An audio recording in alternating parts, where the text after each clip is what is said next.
Now, fair Hippolyta,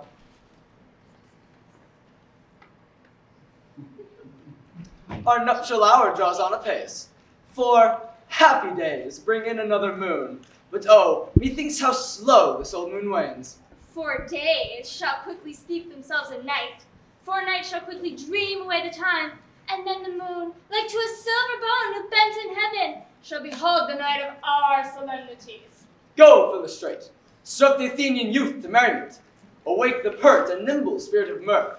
Turn melancholy forth the funerals. The pale companion is not for our pomp.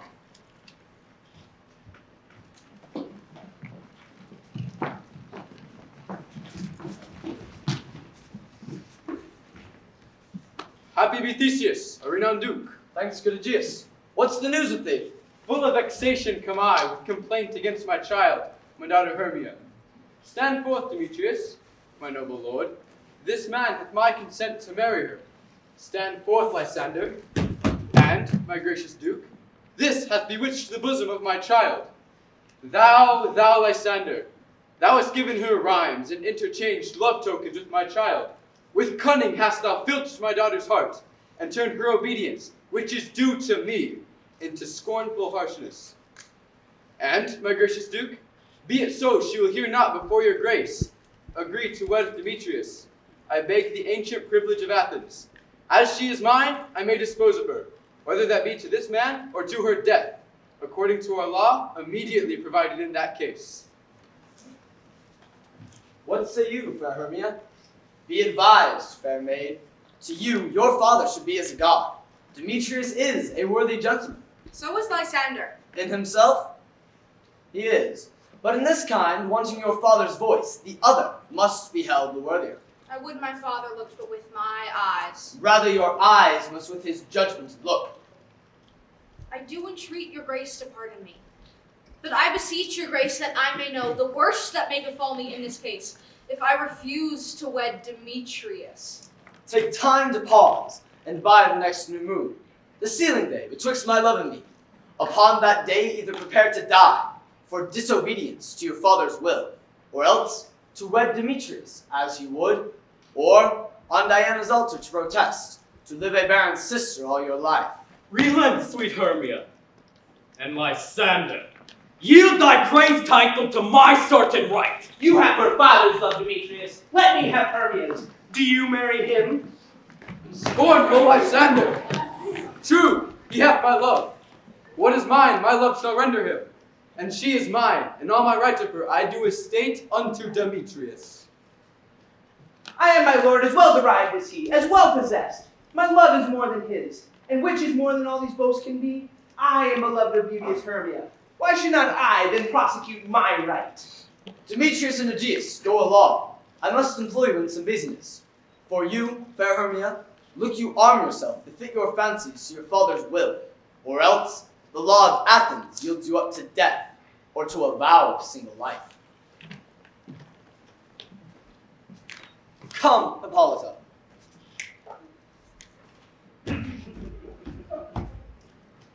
What cheer, my love? With duty and desire we follow you.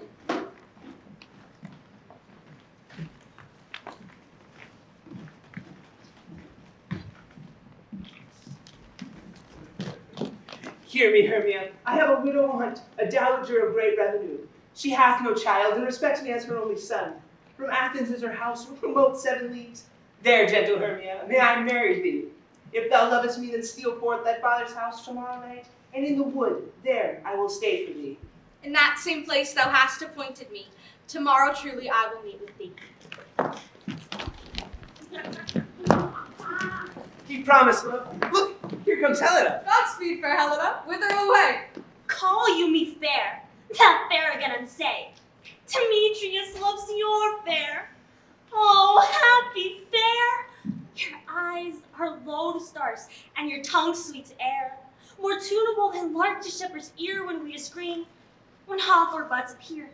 My ear should catch your voice, my eye, your eye. My tongue should catch your tongue's sweet melody. Were the world mine, Demetrius be invaded, the rest I give to you to be translated. Oh, teach me how you look, and with what art you sway the motion of Demetrius's heart. Take comfort. He no more shall see my face. Lysander and myself will fly this place. Helena, to you our minds will unfold. Tomorrow night when Phoebe doth behold her silver visage in the watery glass, decking with liquid pearl the bladed grass, a time that lovers' sights doth still conceal, through Athens' gates have we devised to steal. And thence from Athens turn away our eyes, to seek new friends and stranger companies. Farewell, sweet playfellow. Pray thou for us, and good luck grant thee thy Demetrius. Keep word, Lysander. We must starve our sights from lovers' food till morrow deep midnight. I will, my Hermia. Helena, adieu. As you on him, Demetrius dote on you.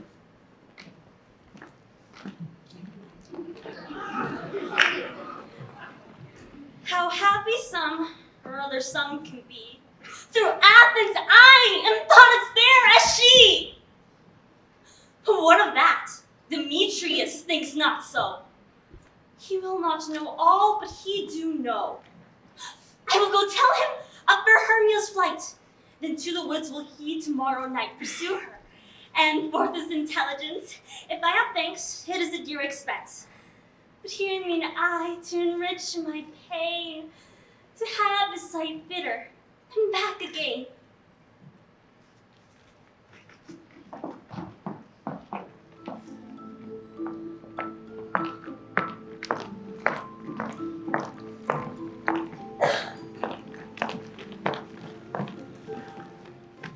Is all our company here?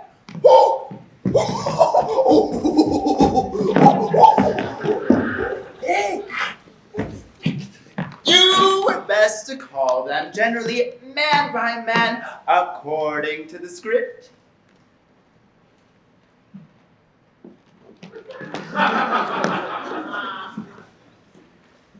Here is the scroll of every man's name which is thought fit, through all Athens, to play in our interlude before the Duke and the Duchess on his wedding day at night. First, good Peter Quince, say what the play treats on, then read the names of the actors, and so grow to a point.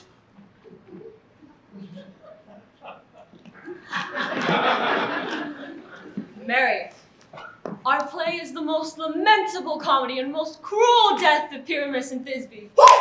A very good piece of work, I assure you, and merry. Now, say the names of the actors by the scroll. Masters, spread yourselves. Answer as I call you. Nick Bottom, the Weaver. Ready? Name which part I am for and proceed. You, Nick Bottom, are set down for Pyramus. What is Pyramus? A lover or a tyrant? A lover that kills himself, most gallant for love. Francis Flute, the bellows mender. Here, Peter Quince. Flute, you must take Thisbe on you. What is Thisbe?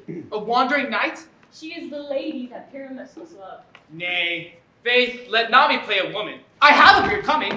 Let me play Thisbe too. I'll speak in a monstrous little voice.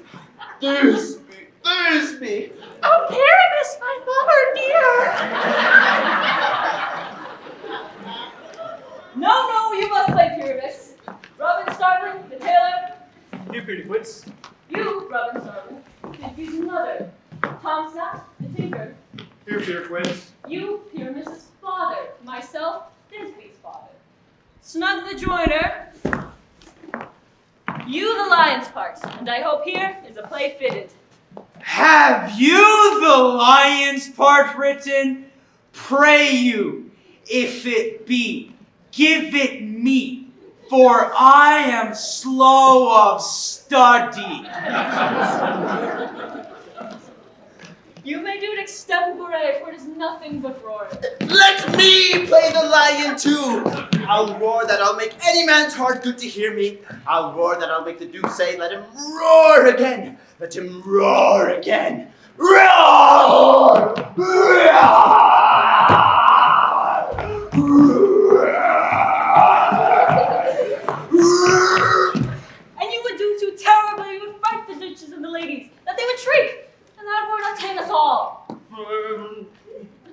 But I will roar you as gently as any nightingale.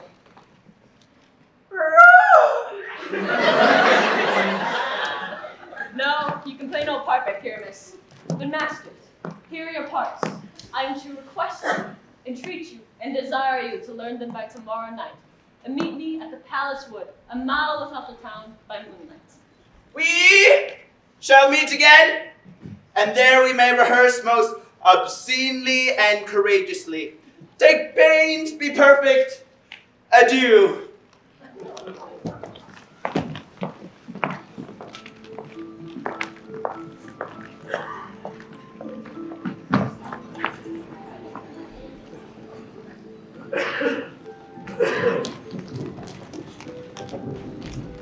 How now, spirits? Whither wander you? Over hill, over dale, through bush, through briar, over park, over pale, through flood, through fire. We do wander everywhere, swifter than the moon's sphere, and we serve the fairy queen to do her horse upon the green. The king doth keep his revels here tonight. Take heed the queen come not within his sight. For Oberon is passing fell in wrath, because that she, as her attendant, has a lovely boy stolen from an Indian king. She never had so sweet a changeling, and jealous Oberon would have a child, knight of his train, to trace the forest wild. But she perforce withholds so loved boy, crowns him with flowers, and makes him all her joy. Either I must save your sheep and make it quiet, or else you're that shrewd and knavish sprite called Robin Goodfellow. Are you not he who brings the maidens of villagery, skim milk, and sometimes liver and curd, and both us make the breathless housewife churn, and sometimes make the drink to bear no bar, mislead my wanderers, laughing at their harm? Those that hobgoblin call you and sweet puck, you do their work and they shall have good luck. Are you not he?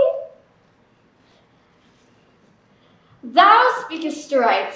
I am that merry wanderer of the night. But make room, fairy. Here comes Oberon. And here my mistress with thy hero gone.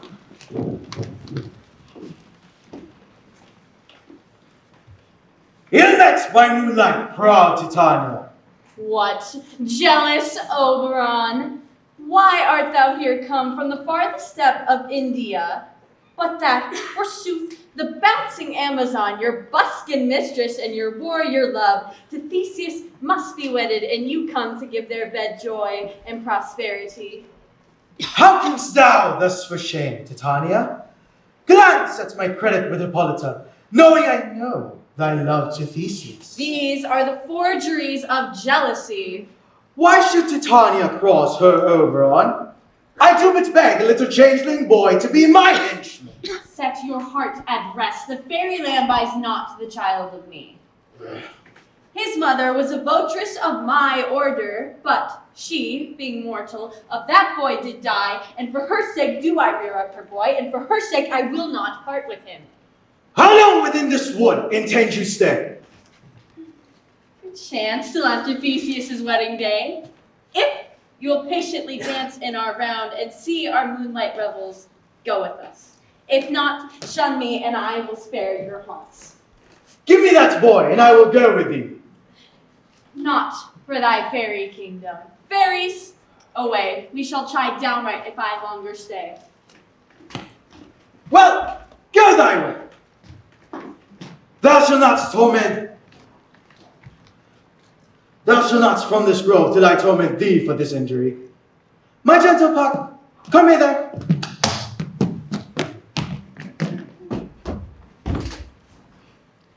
Fetch me that herb I showed thee once, and be thou here again, ere the Leviathan consume a league.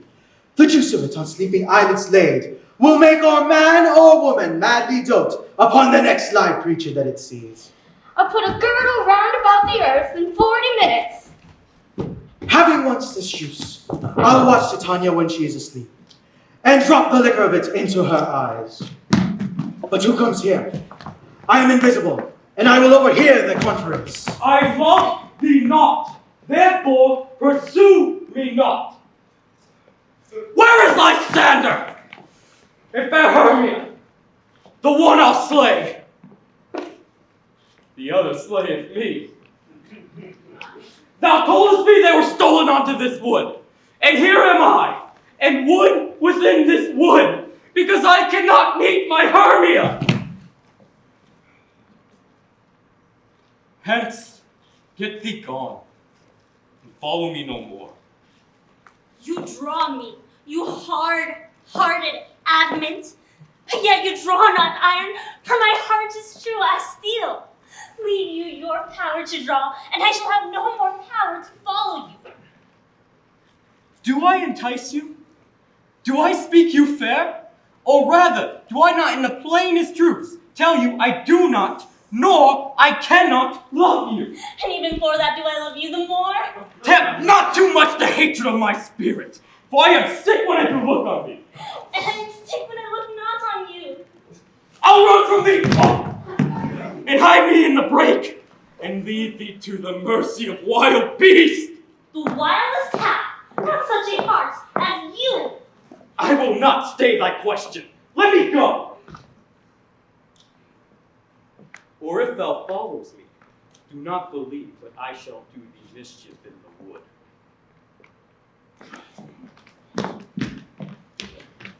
I'll follow thee, and make heaven of hell, to die upon the hand I love so well.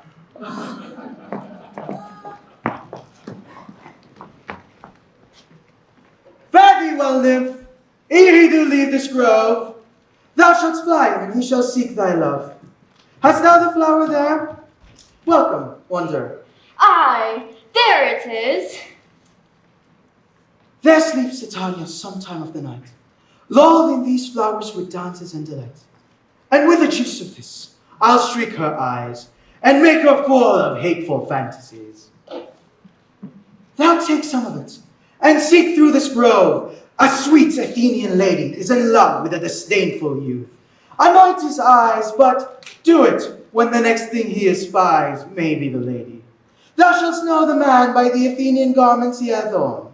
Affect it with some care, that he may prove more fond in her than she upon her love. And look thou meet me ere the first cock crow. Fear not, my lord, your servant shall do so.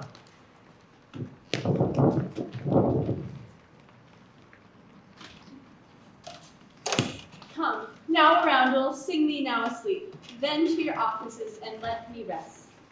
You spotted snakes with double tongue, thorny hedgehogs, be not seen. Newts and blindworms, do no wrong, come not near our fairy queen.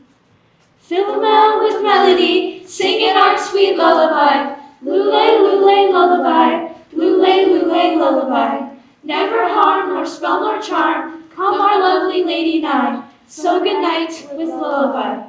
Hence away, now all is well, one aloof stand sentinel.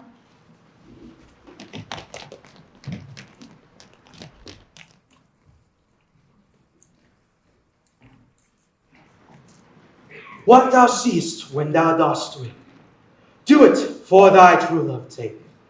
Love and languish for his sake. Be it ounce, or cat, or bear, pard, or boar with bristled hair, in thy eye that shall appear. When thou wakest, it is thy dear. Wake when some vile thing is near.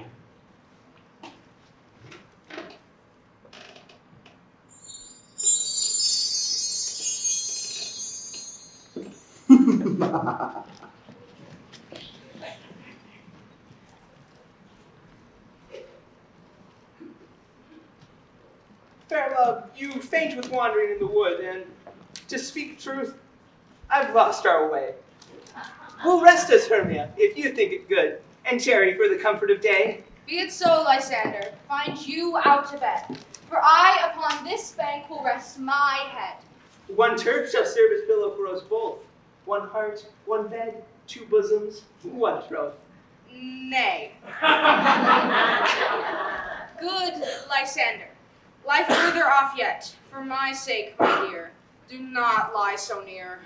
Here is my bed. Sleep. Give thee all his rest. With half that wish, the wisher's eyes be pressed.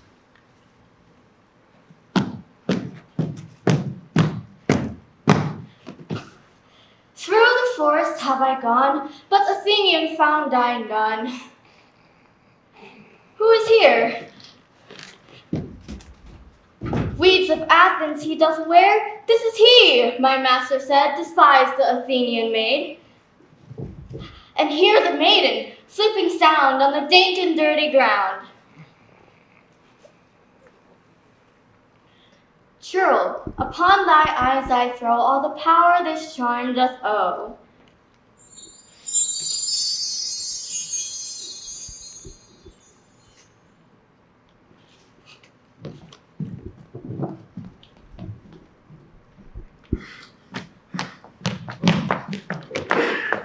Stay, thou kill me, sweet Demetrius. I charge thee hence, and do not haunt me thus. Oh, wilt thou, darkling, leave me? Do not so. Stay, on thy peril. I alone will go. Oh, I am out of breath in this fun chase. The more my prayer is, the lesser is my grace. But who is here?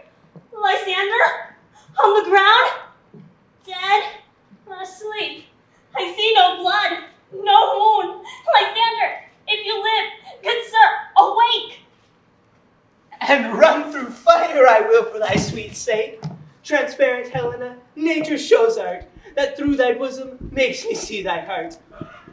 Where is Demetrius? Oh, how fit a word hath my name to perish on my sword! Do not say so, Lysander. Say not so. What though he love your Hermia? Lord, what though? Yet Hermia still loves you. Then be content. Content? With Hermia? No, I do repent. The tedious minutes with her I spent. Not Hermia, but Helena I loved. Who would not change a raven for a dove? Katrop, you do me wrong. Consooth, and so do you. In such disdainful manner, me to woo. But fare you well, for first I must confess, I thought you lord of more true gentleness. Oh, that a lady of one man refused, should of another therefore be abused?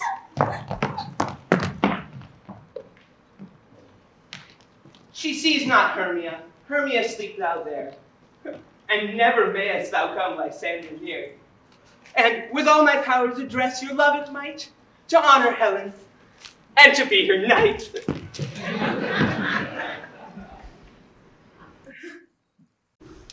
Help me, Lysander, help me!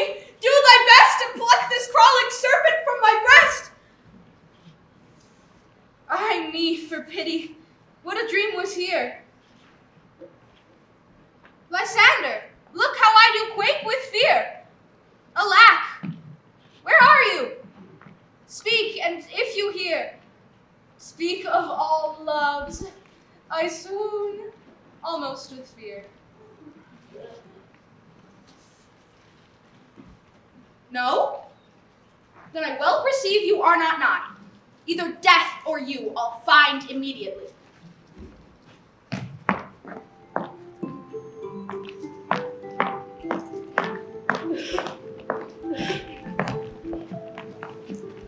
Are we all met? Pet, this is a marvelous convenient place for a rehearsal. Peter Quince. What sayst thou, bully bottom? There are things in this comedy of Pyramus and Thisbe that'll never please. First, Pyramus must take a sword to kill himself, which the ladies cannot abide. How answer you that? I believe we must do the killing off when all is done. Not a wit. I have a device to make all well. Write me a prologue, and let the prologue seem to say we shall do no harm with our swords, and that Pyramus is not killed indeed. And, for the more better assurance, tell them that I, Pyramus, am not Pyramus, but Bottom the Weaver. This shall put them out of fear. We will have such a prologue. It shall be written in 8 and 6. No! Make it 2 more. Write it in 8 and 8! Will not the ladies be afeard of the lion? I fear it, I promise you. A lion amongst ladies is a most dreadful thing.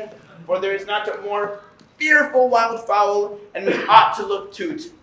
Therefore, another prologue must tell that he is not a lion. Nay, you must name his name, and half his face must be seen through the lion's neck, and he himself must speak through, saying thus, or to the same defect, ladies, or fair ladies, I would wish you, or I would request you not to fear, not to tremble my life or yours. If you think I come hither as a lion, it were pity of my life. No, I am no such thing. I am a man as other are. If that may be, then all is well. Come, sit down. Every mother's son, and rehearse your parts. Pyramus, you begin. Once you have spoken your speech, enter into that break, and so everyone according to his cue. What hempen homespuns have we swaggering here so near the cradle of the fairy queen? What, a play toward?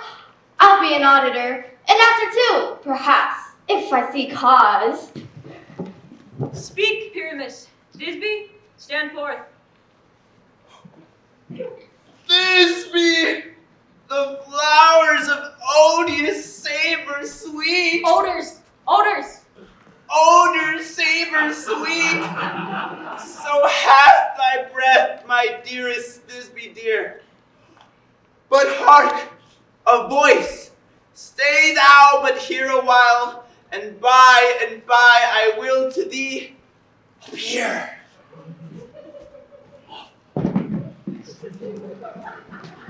A stranger Pyramus, an error played here.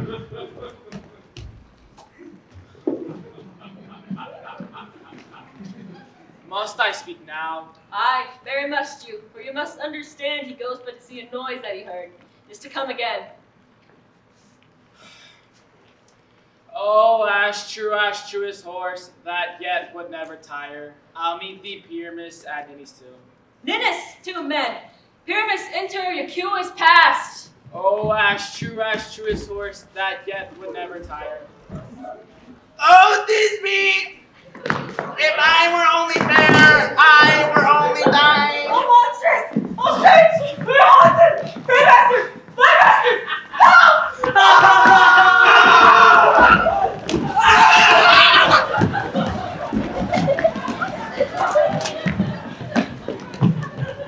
Why do they run away?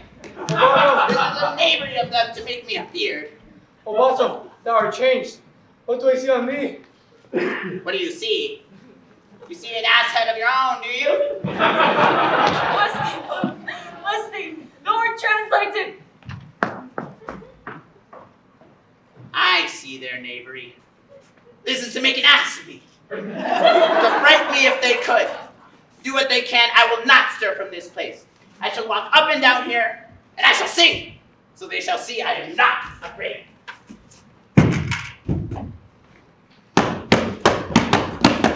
The clock so black as new, and orange 20 bill. The with his note so true, the red with little quill. Oh, what angel wakes me from my flowery bed? The sparrow and the lark, the plain song cuckoo gray. Whose noble many men apart and dare not enter.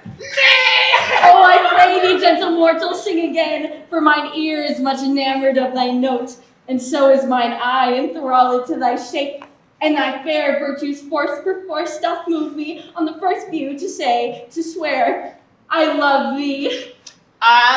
Methinks, mistress, you should have little reason for that. And yet, to say the truth, reason and love keep little company together nowadays. Thou art as wise as thou art beautiful. Not so, neither. But methinks I've wit enough to get out this wood, and I've wit enough to serve mine own turn.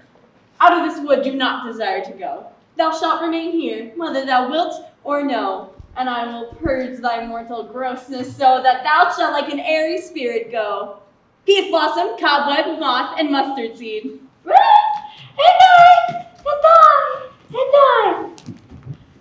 Where should we go? Be kind and courteous to this gentleman. Hail! Come, wait upon him and lead him to my bower. The moon methinks looks with a watchery eye, and when she weeps, weeps every little flower, lamenting some enforced chastity. Tie up my love's tongue. Bring him silently.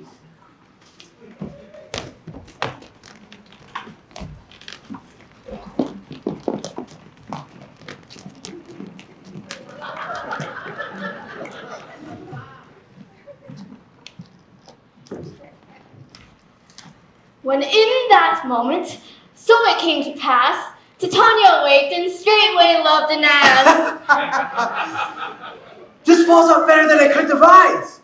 But hast thou yet latched the Athenian's eyes with a love juice, as I did bid thee do? I took him sleeping. That is finished, too. Stand close. This is the same Athenian. This is the woman, not this the man. Oh, why rebuke you him who loves you so? Lay breath so bitter on your bitter foe. Now but I chide, but I should use thee worse. For thou, I fear, hast given me cause to curse. If thou hast slain Lysander in his sleep, being o'er shoes in blood, plunge in the deep and kill me too.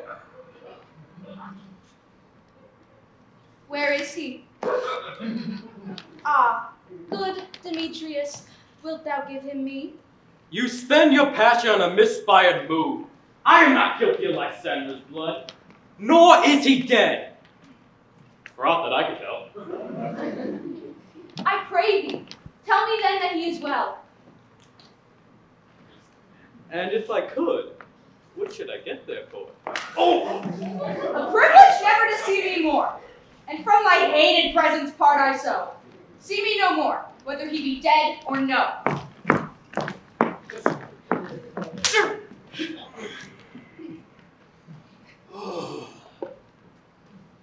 There's no following her in this fierce vein. Here therefore for a while I shall remain.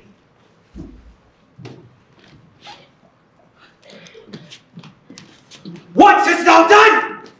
Thou hast mistaken quite, and laid the love juice for some true love's sight. About the wood go swifter than the wind, and Helena of Athens look thou find. By some illusion see thou bring her here. I'll charm his eyes against she do appear. I go, look how I go, swifter than an arrow from the Tartar's bow. Flower of this purple dye, hit with Cupid's archery, sink in apple of his eye.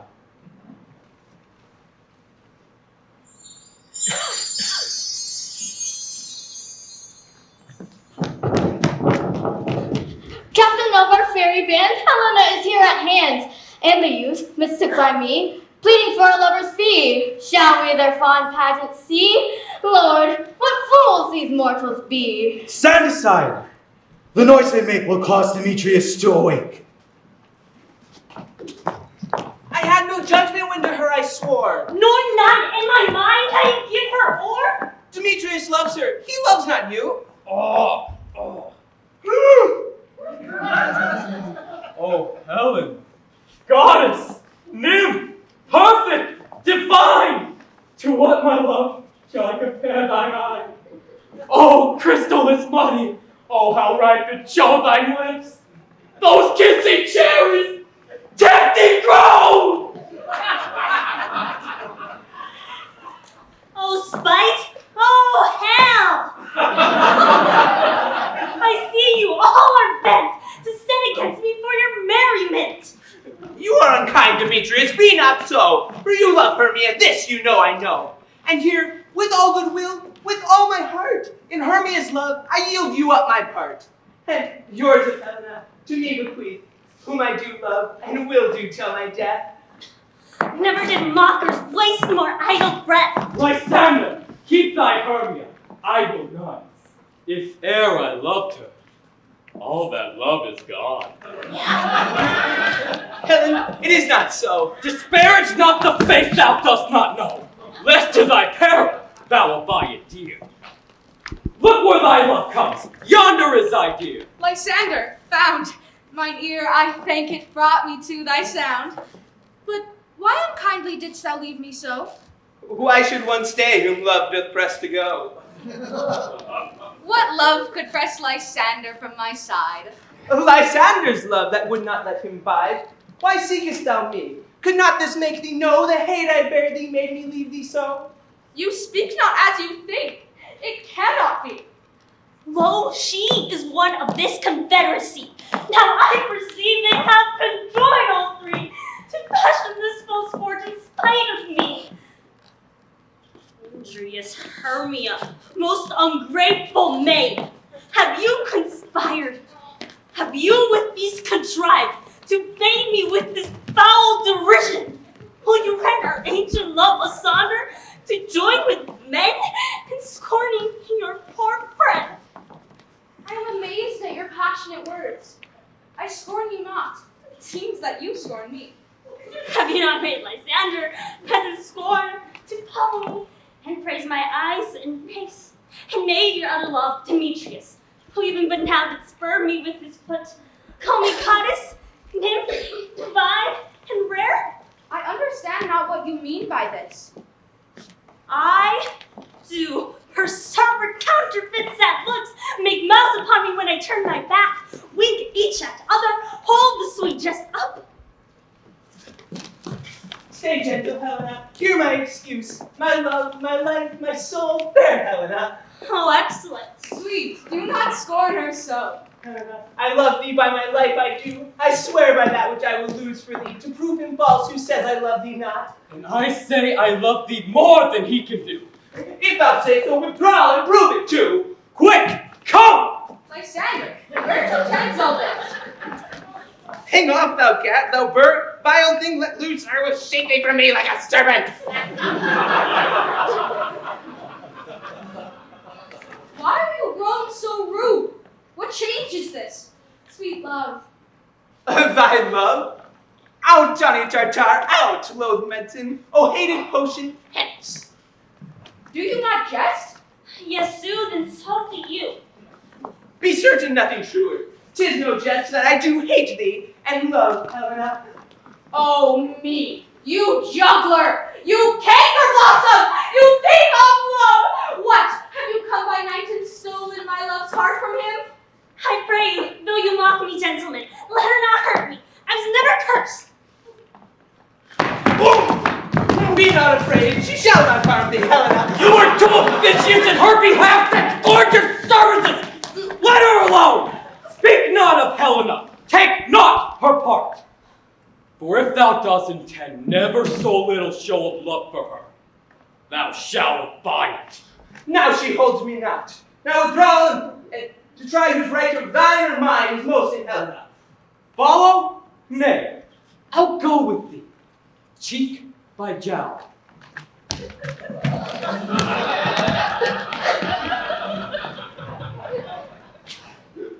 You, mistress, all this coil is long of you. I will not trust you. I no longer stay in your cursed company. Your hands and mine are quicker for a fray. My legs are longer, though, to run away. I am amazed and know not what to say.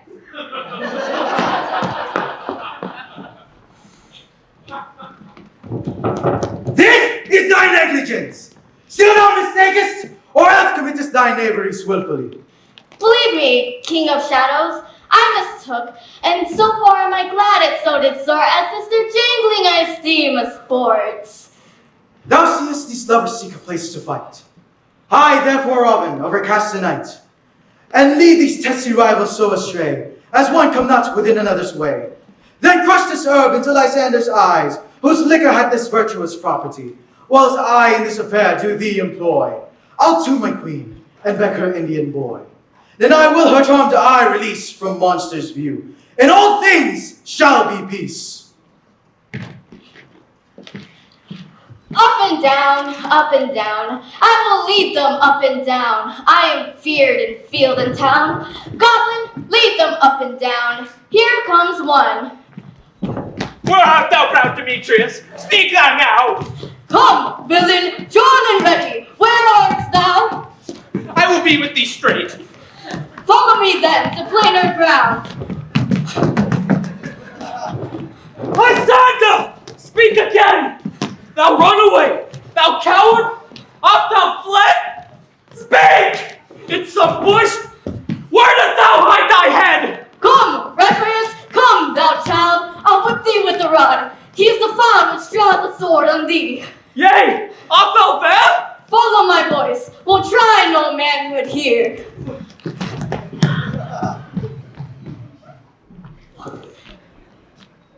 The villain is much lighter keeled than I. I followed fast, but faster he did fly. That fall am I on this dark, uneven way.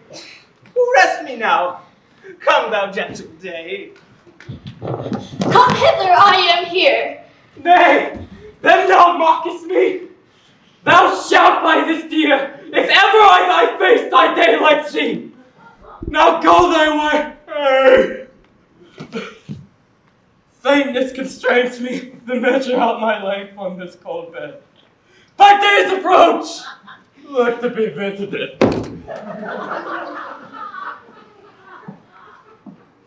Oh, weary night. Oh, long and tedious night. Let sleep that sometimes shuts up sorrow's eye steal me a while from mine own company. Never so weary, never so in woe. I can no further crawl, no further go. Here will I rest me till the break of day. Heavens, shield Lysander, if they meet a fray.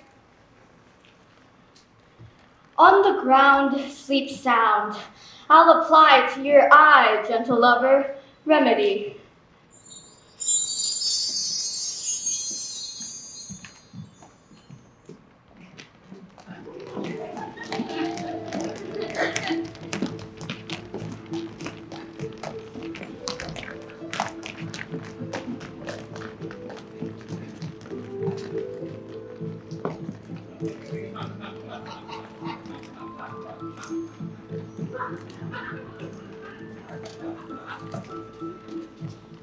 Come, sit thee down upon this flowery bed, while I thy amiable cheeks do coy, and stick musk roses in thy sleek smooth head, and kiss thy fair large ears, my gentle joy.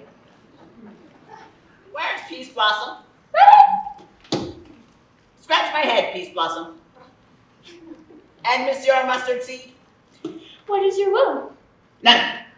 But tell Monsieur Peace Blossom to scratch. I must to the barber's, for I fear I am marvelously hairy about the face. And I am such a tender ass. If my hair do but tickle me, I must scratch. What, will thou hear some music, my sweet love? I have a reasonably good ear for music. Let's have the tongs and the bones. But I pray you, let none of your people stir me. I fear I have an exposition of sleep come upon me. Sleep thou, and I will win thee in my arms. Fairies, be gone, and be always away. So doth the woodbine the sweet honeysuckle gently entwist, the female ivy so it rings the barky fingers of the elm. Oh, how I love thee, how I dote on thee.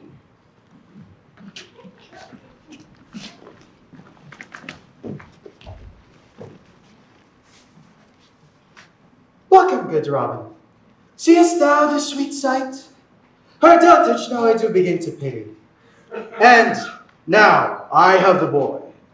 I will undo this hateful imperfection of her eyes. And, gentle Puck, take this transformed scarf from off the head of this Athenian swain, that he, awaking when the other do, may all to Athens back again repair, and think no more of this night's accident, but as a fierce vexation of a dream. But first, I will release the fairy queen.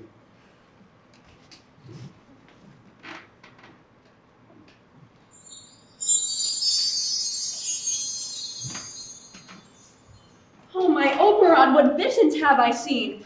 Methought I was enamored of an ass. There lies your love. How came these things to pass? Fairy King, attend Denmark. I do hear the morning lark. We the globe can come past soon, swifter than the wandering moon. Come, my lord, and in our flight, tell me how it came this night that I, sleeping here, was found with these mortals on the ground.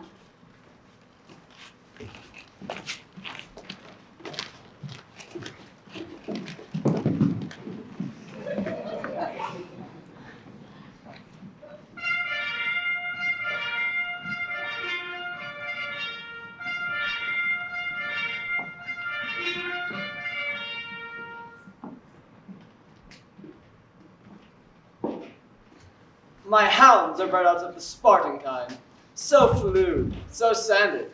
But soft, what nymphs are these? My lord, this my daughter here asleep, and this Lysander. This Demetrius is, and this Helena, old Nadar's Helena. I wonder if they're being here together. No doubt, they rose up early to observe the rite of May, and, hearing our intent, came here in grace of our solemnity. But speak, Aegeus, is not this the day that Hermia should give answer of her choice? It is, my lord. Go, bid the huntsmen wake them with their horns.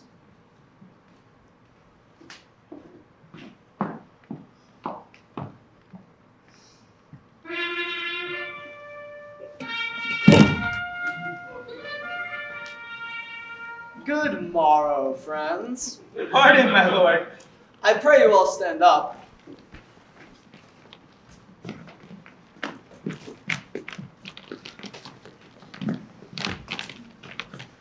I know you two are rival enemies. How comes this gentle concord in the world, that hatred is so far from jealousy, to sleep by hate and fear no enmity?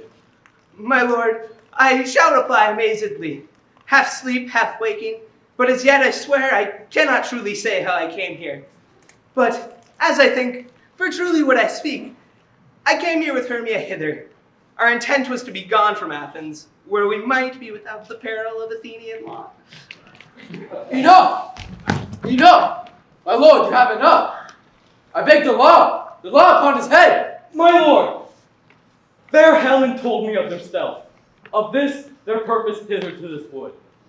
And I, in fury, hither follow them. Fair Helena in fancy, following me. But, my good lord, I wot not by what power, but by some power it is. My love to Hermia melted as the snow. The object and the pleasure of mine eye is only Helena. Aegeus, I will overbear your will. For in the temple by and by with us, these couples shall eternally be knit. And, for the morning now is something worn, our purposed hunting shall be set aside. Away with us to Athens, 3 and 3 will hold a feast in great solemnity. Come, Hippolyta.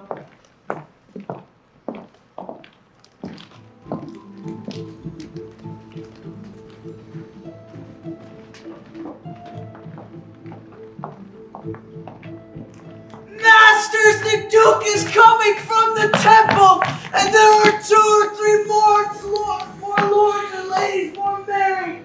If our sport had gone forward, we had all been made men. Oh, sweet Bully Bottom, the happy has lived 6 pence a day during his life.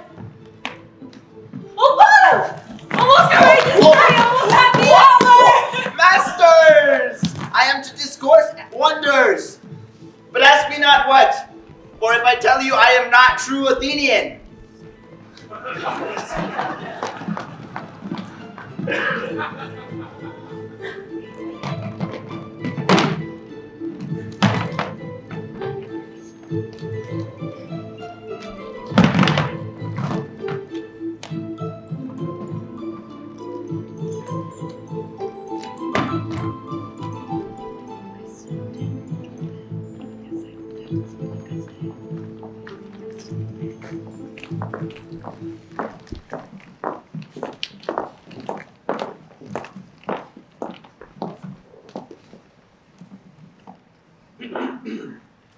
A tedious brief scene of young Pyramus and his love, Thisbe. Very tragical mirth. Merry and tragical, tedious and brief. How shall we find the concord of this discord? A play there is, my lord, some 10 words long, which is as brief as I have known a play. But by 10 words, my lord, it is too long, which makes it tedious. For in all the play, there's not one word apt, one player fitted, and tragical, my noble lord, it is. For Pyramus there and doth kill himself, which, when I saw rehearsed, I must confess, made mine eyes water, but more merry tears. The passion of loud laughter never shed. What are they that play it? Hard-handed men that work in Athens here, which never labored in their minds till now. I will hear that play. For never anything can be amiss when simpleness and duty tender it.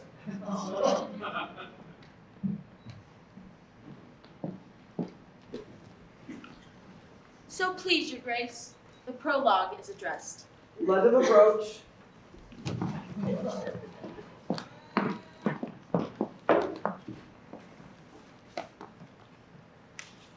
If we offend, it is with our goodwill. That you should think we come not to offend, but with goodwill. To show our simple skill, that is the true beginning of our end.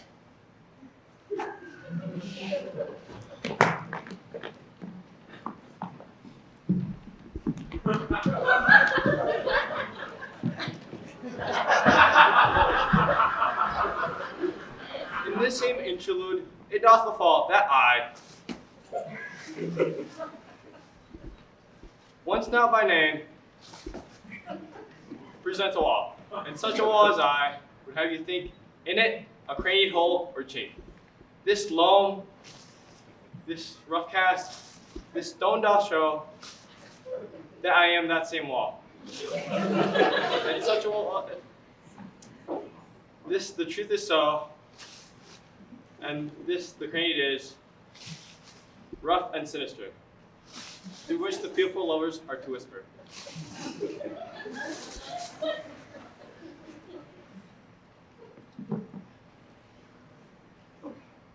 Would you desire lime and hair to speak better? It is the wittiest partition that ever I heard discourse, my lord.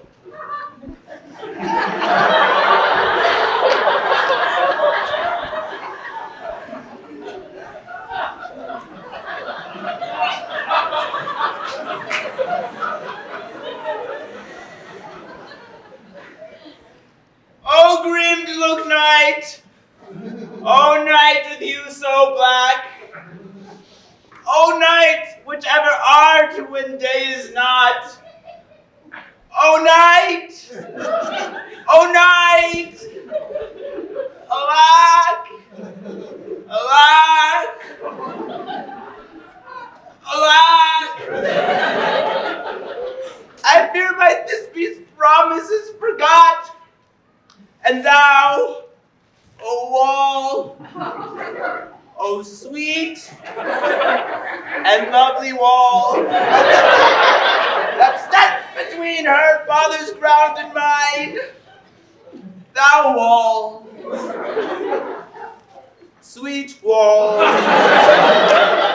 O lovely wall, show me thy chink to blink through with mine eye. Thanks, courteous wall! Jove shield thee well for this. But what do I see? No Thisbe do I see. Oh, wicked wall, through whom I see no bliss. Cursed be thy stone for thus deceiving me.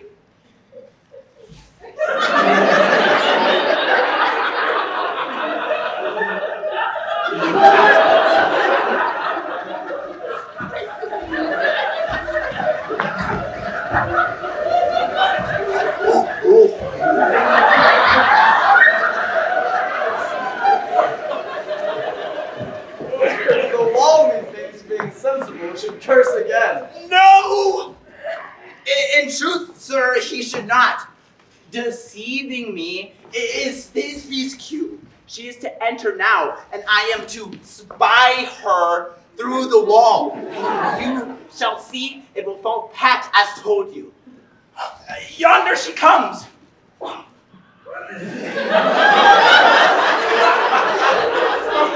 Oh, full often hast thou heard my moans, departing my fair Pyramus and me.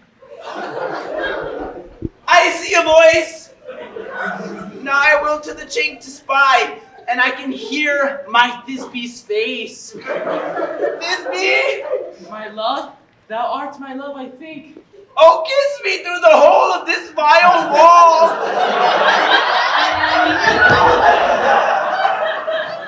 I kissed the wall's hole, not your lips at all. Meet me at Ninny's shroom straightway. Tide life, tide death, I come without delay. Oh.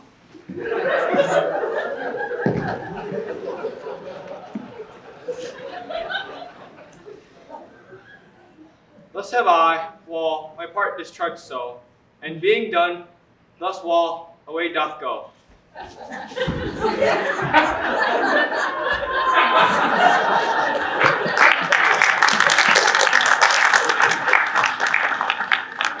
the silliest stuff ever I heard.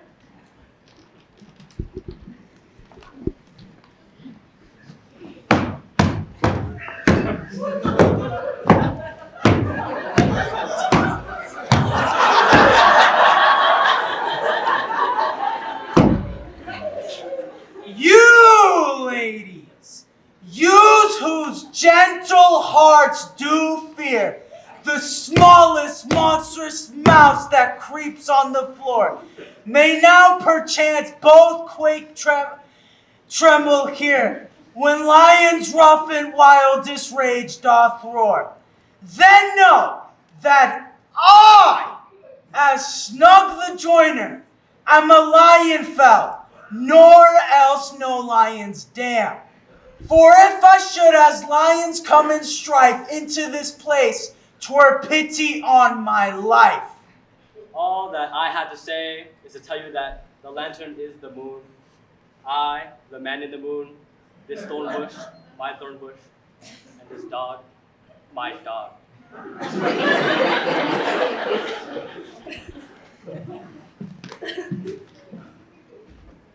This is old Ninny's tomb. Where's my love?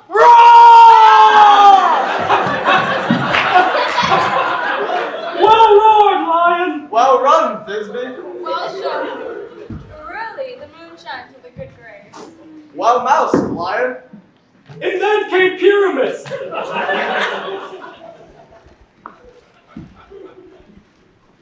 Sweet moon, I thank thee for thy sunny beams. I thank thee, moon, for shining now so bright. For by thy gracious golden glittering gleams, I trust to take up truest Thisbe's sight. But mark, poor night, oh dainty duck, oh dear, what dreadful dole is here? Thy mantle good. What? Stained with blood? Oh, wherefore nature didst thou lions frame, since here vile lion hath deflowered my dear? Come tears down,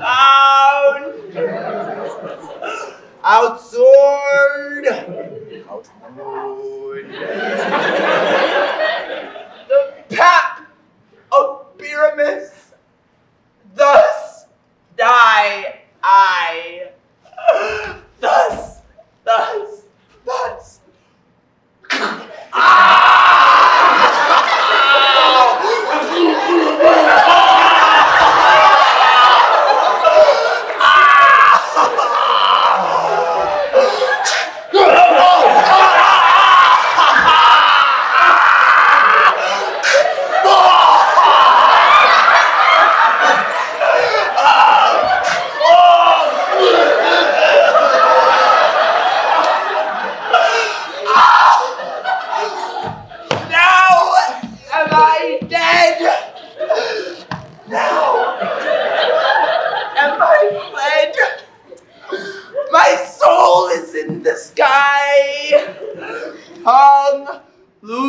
light. Moon, take thy flight.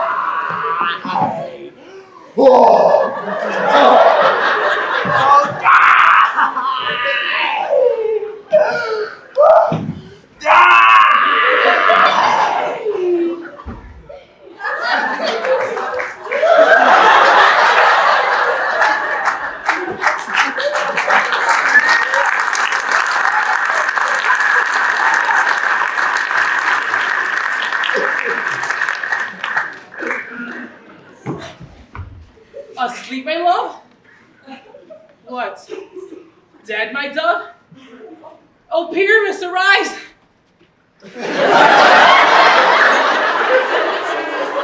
Speak! Speak! Quite dumb. Dead? Dead? A tomb must cover thy sweet eyes. Tongue, not a word. Come, trusty sword. Come blade my breast and brew. And farewell, friends. Thus this be end. Adieu, adieu, adieu.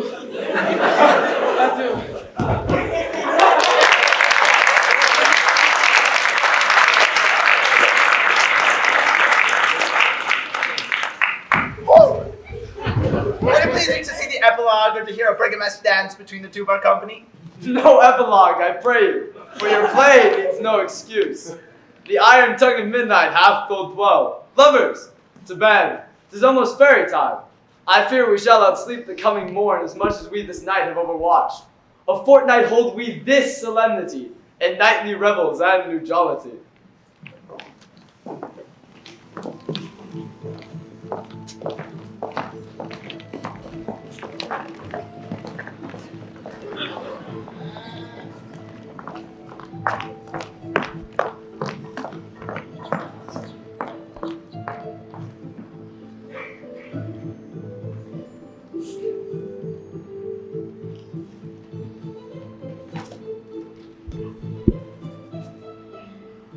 Now it is the time of night that the graves all gaping wide, every one that sports his sprite in the church way paths to glide, and we fairies that do run by the triple Hecate's team from the presence of a sun, following darkness like a dream. Now a frolic, not a mouse shall disturb this hallowed house. I am sent with broom before to sweep the dust behind the door.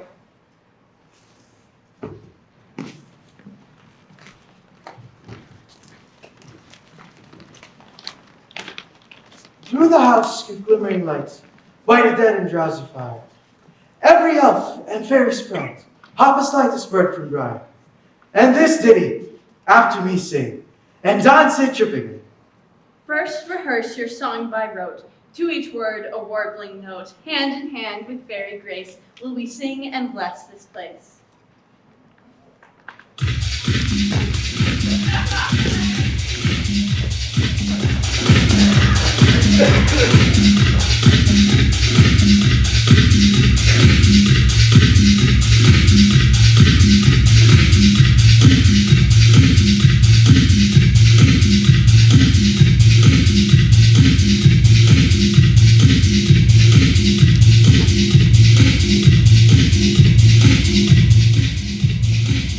If we shadows have offended, think but this, and all is mended, that you have but slumbered here, while these visions did appear. And this weak and idle theme, no more yielding than a dream. Give me your hands if we be friends, and Robin shall restore amends.